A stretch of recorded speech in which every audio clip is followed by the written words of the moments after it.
Picture a strip of sand barely wider than a ship's deck, the final destination for a marooned man in the brutal world of piracy. No trees, no fresh water.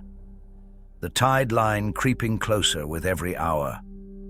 A single figure stands at the edge of the surf, watching a ship shrink toward the horizon. The only ship for 1,000 miles, and it is leaving him behind on purpose. This was not a shipwreck. This was a sentence. And in the strange, brutal world of piracy, it was considered one of the worst punishments a man could receive. Worse, some argued, than hanging. This is the story of marooning, and what it reveals about pirates may surprise you, because beneath the cruelty was something almost unthinkable for the age: a system of law. The word itself comes from the Spanish word chimarrón, itself derived from the Taíno word cimarrón, meaning wild arrow, a term once used for runaway livestock and later for escaped enslaved people who fled into the wilderness. To be marooned meant to be cast out, abandoned in a place from which there was no return.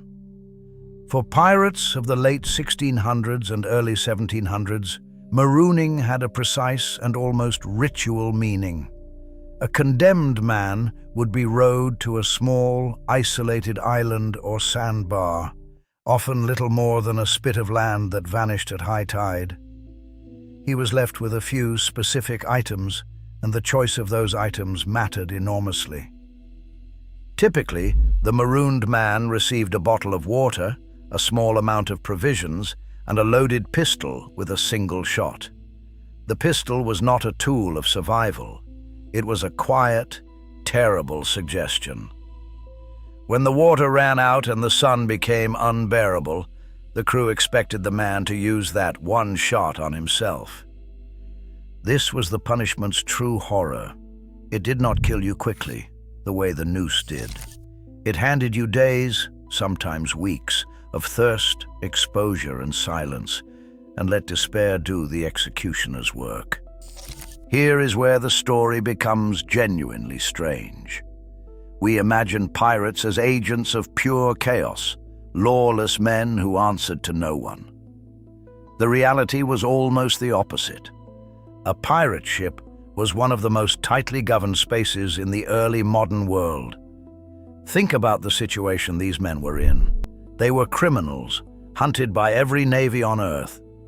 They could not appeal to any court, any magistrate, any king. If their society fell apart, there was no authority to put it back together, so they built their own. Most pirate crews operated under written agreements known as articles. Before a voyage, the crew would gather and agree, often signing or swearing an oath, to a set of rules governing how plunder was divided, how disputes were settled, and how the ship was run. Remarkably, the captain was frequently elected and could be voted out. On many ships, the captain held absolute authority only during battle. The rest of the time, real power lay with the quartermaster and the assembled crew. This was a kind of rough democracy, decades before such ideas took hold on land. And like any system of self-government, it needed a way to enforce its rules. It needed punishment. This is where marooning fits in. It was not random savagery. It was, in effect, the death penalty of pirate society, reserved for the gravest violations of the Articles. The crimes that earned marooning tell us what pirates valued most. Look at the famous articles attributed to Bartholomew Roberts, one of the most successful pirates of the era, as recorded in Captain Charles Johnson's A General History of the Pirates, published in 1724. Among the offenses that could get a man marooned, desertion in battle, and, crucially, theft from one's own crewmates.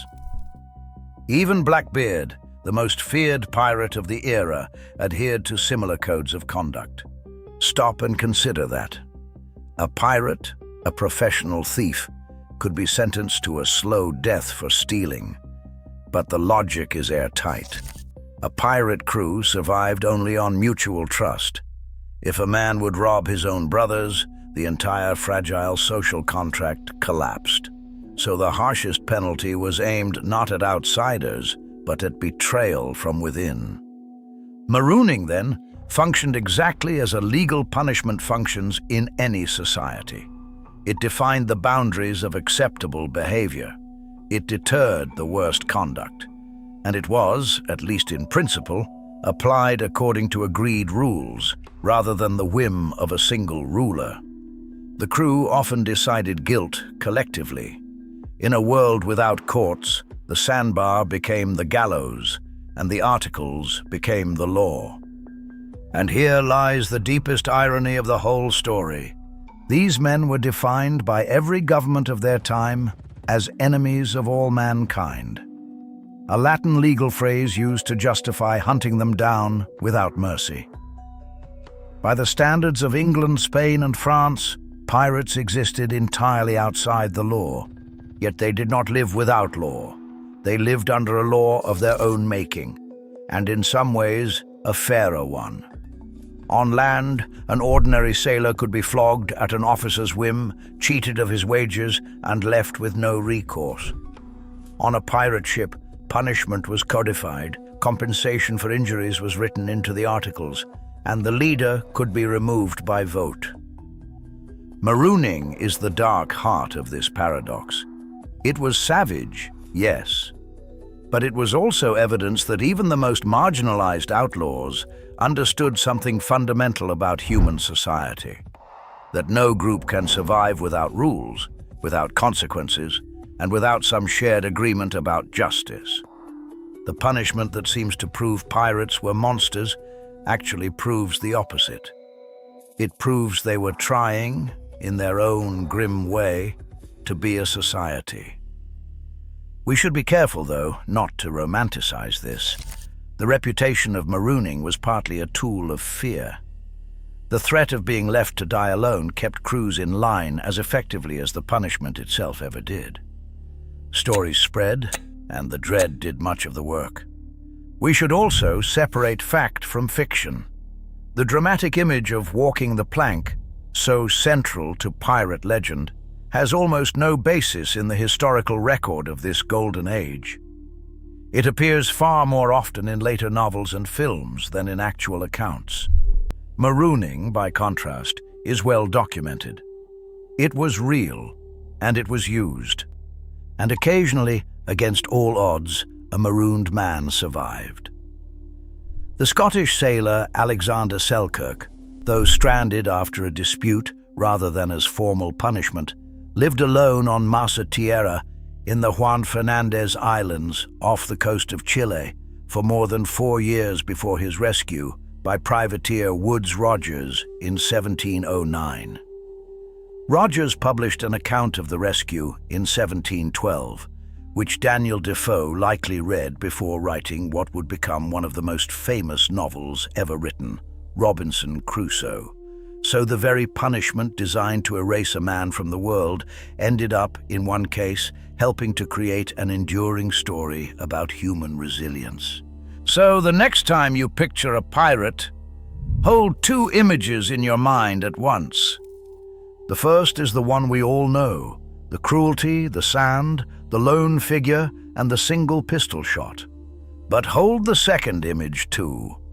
A crew gathered together before a voyage, agreeing on the rules they will all live by. Voting, signing, building a society out of nothing in the one place on Earth where no government's writ could reach them. Marooning was the price of breaking that society's deepest law.